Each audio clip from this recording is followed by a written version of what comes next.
There are over 65 million people that have been forced away from their homes today across our planet. They are running away from things like civil war, social unrest, food shortages, and economic collapse. They are leaving the places that they thought were safe and evacuating, in some cases, into the middle of nowhere. What do they have to do to make it through the night, to make it through the month, or even the year? Some of these forcibly displaced individuals have been doing this for years. Well, they have to find somewhere that is safe for them, somewhere that they can protect, and they have to use whatever materials they have at hand that they can find in the world around them. They can scrounge or recycle or take from somewhere, and they have to build themselves a structure that they can call home until they can return to their homeland, or in some cases, for the rest of their lives. What we're doing here is we are building a refugee camp. We are recycling some materials. We're bartering and trading for others. I'm borrowing some tools from friends. And we are building this in a way that you would have to build a refugee camp if you were forced away from your home.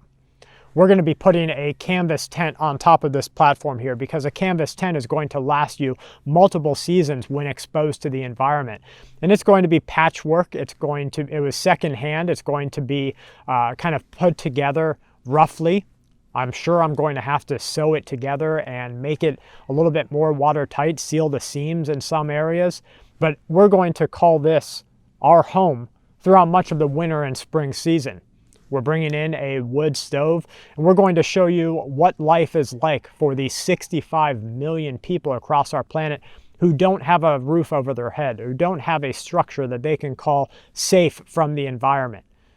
We're going to be cooking here and foraging and doing all sorts of things just like the refugees are across our entire planet.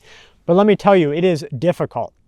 When we started this project, we started thinking about how we're going to put the platform together. And we went about with, okay, well, what tools do we have on hand that we could use that don't require anything?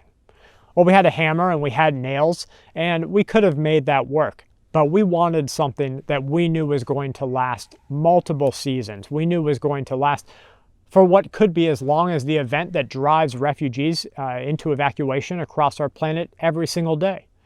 We decided to go with something a little bit stronger. And so we're putting together a wood platform with just some OSB on top. Now, OSB isn't the strongest wood in the world, but it was something that we were able to find. It was something that we were able to get within our means. You might be taking it down from burnt down places if you're forced to evacuate. You could be recycling it from other areas and having to cut out the good parts that aren't ruined, that aren't warped and mildewed, and just patchworking your platform together. Immediately when we started building this, we ran into a power issue. We weren't going to use electrical power from an already built service station, a home or anything like that. And so we had a couple of options. We have like a Kodiak an energy Kodiak product, and that would work, but we also wanted to see if the Jackery solar generator would give us enough power that we could build a structure and we could light and power our entire refugee camp in perpetuity for years and years on end. When is it going to fail? When is the platform going to fail? When is the canvas tent going to fail? What is going to stop us from being able to get to that next part? Or where are we going to have to just say, that's not working anymore and we have to do something else? You see, for millions around our planet today, they're living in a structure that is little more than plastic. In some cases, they have burlap bags from food sacks that are brought in from international sources. In other cases, they have tarps that are used or grabbed or sometimes stolen from places. They have cardboard for insulation, where you have very suitable insulation for your region that you can go and get from a Home Depot or a big box or building store. They have cardboard, and they have clothes and anything that they can to pack there to give them that air gap insulation to keep them safe from the environment. In other cases, they are living in things like small trailers with no insulation, or in canvas tents that are brought to them by the United Nations or other relief efforts. It's a difficult life, that's for certain. And we want to show you now that we live in times of peace where you can have an emergency and you can still go get help and you can still rush to the ER. How it will differ from a time when you can't do that. A time when 911, no one answers that phone anymore. When you call because there is someone wishing to do you violence and there is no one coming to your help and it is only up to you. Can you imagine that that's the way of life for over 65 million people today, while we sit in our relative peace and cushioned environment? Millions and millions of people are displaced and they don't know if they're going to be safe that night. Just going to get water is something that is life-threatening to them. And that could be only walking to an inside of a refugee camp's water source. Why? Because, well, maybe their daughter's pretty and maybe the wife is attractive, or maybe the husband is weak, or maybe the single person looked at somebody else the wrong way. There are so many things. It becomes really a dangerous atmosphere as soon as you break down the common rule of law. And so you have to either find somewhere safe, which is what this spot designates for us, somewhere safe that people can't just come up on you, somewhere secluded. And sure, there's people nearby, but they are not right next to you. And you can have that peace of mind. What we can each do to build that peace of mind even today is very important. So I hope that some of you will be inspired through this to maybe make your own refugee camp, knowing that it doesn't take $20,000, $10,000, $2,000. It doesn't take hardly anything. Use what you have on hand. Use recycled wood. Borrow wood from other people. Dave, my friend up the hill, he gave us almost all of the 2x4s just to get this done. We just went and said, you know, we have a need for this. Could you help us find some? And he was able to do that. He had extra on hand. And you're going to find that during a crisis, that other people with good in their hearts will have extra to help others. So it's through these motions of barter and trade and do it yourself. And really, if I didn't have the wood, I would just be digging away. You'd see me here with the shovel, just digging away the ground to flatten it out to put the canvas tent there. But I know that as water, and we're really wet and rainy right now and really cold, we have 28 degrees in the next 2 days, in some cases lower. As the rain drops, it's going to splash this mud, this clay up onto the bottom of the canvas tent. And in doing so, it's going to create mildew. And I wanted to make sure that I could keep that as environmentally protected for myself and my family as possible.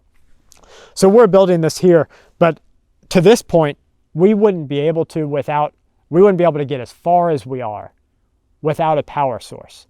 For this power source, we're using the Jackery 500. Now, Jackery, of course, is just one of the many solar generators that you can use. There are tons on the market, and really, I think Energy was the biggest one that hit the preparedness community, but then they just started coming in all over the place.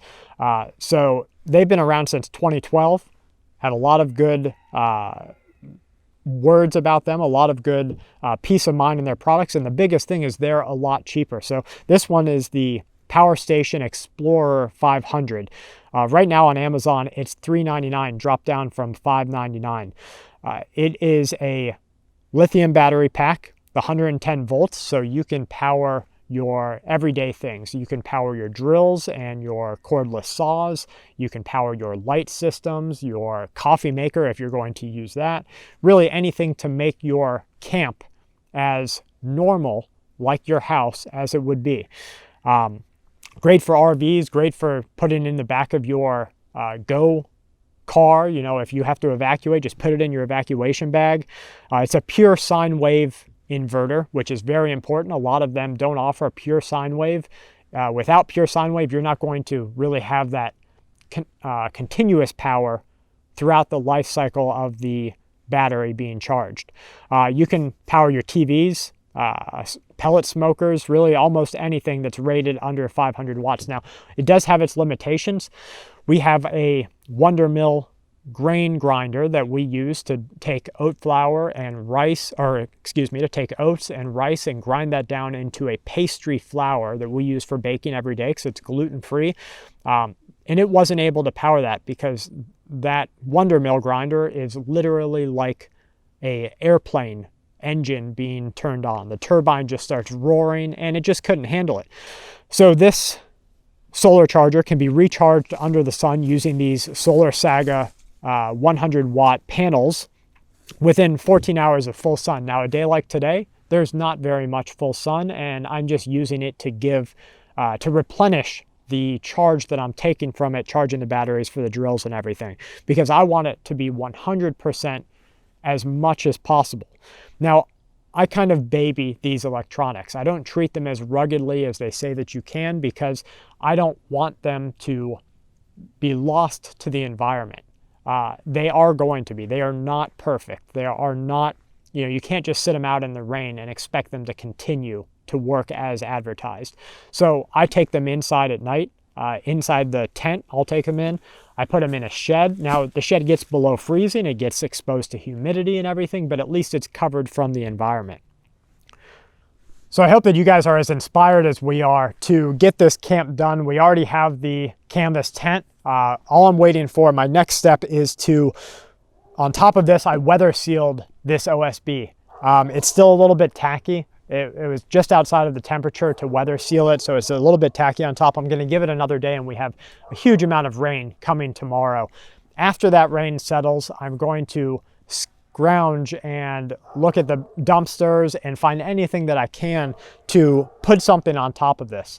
I don't want to just put tarp on top, because I want something that's a little bit more breathable. I don't want to get mildew on this and rot this, because I'm trapping too much humidity underneath it. So I'm looking at something like a flooring that I can put over top.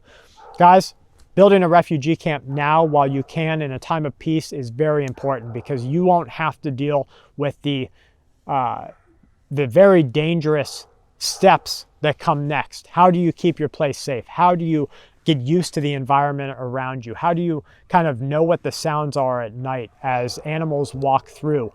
You don't want to be scared or alerted when you don't need to be in times of duress, in times that your children are scared, your wife is scared, you might be scared, because there's so much unknown and so much violence going on in the world around you. So I hope that just like we're doing this now, you guys will take into your backyard or into a local park. You don't have to have a lot of area, and build a camp. Even if it's at a park, build an A-frame or build a lean-to using the woods around you, and just make something now. Doing it now, you'll have somewhere to retreat to, and you'll know what to do when things get bad. Thank you guys for being here very much with us.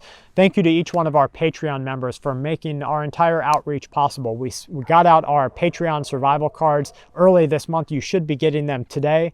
Not today, Sunday. You should be getting them tomorrow or in the next couple of days if you're international.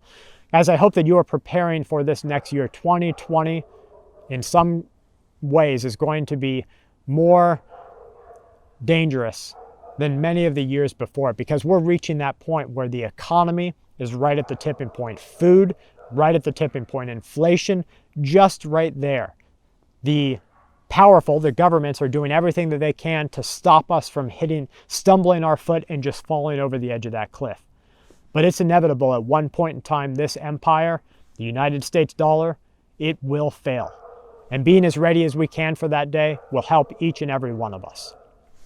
I hope that you have a good day. From my family to yours, please stay safe, remain vigilant, and keep watch.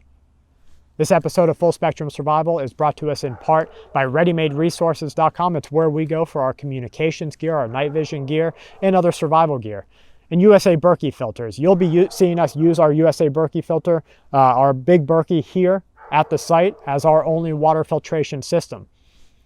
I hope that you guys have a great day and a great happy holidays coming up.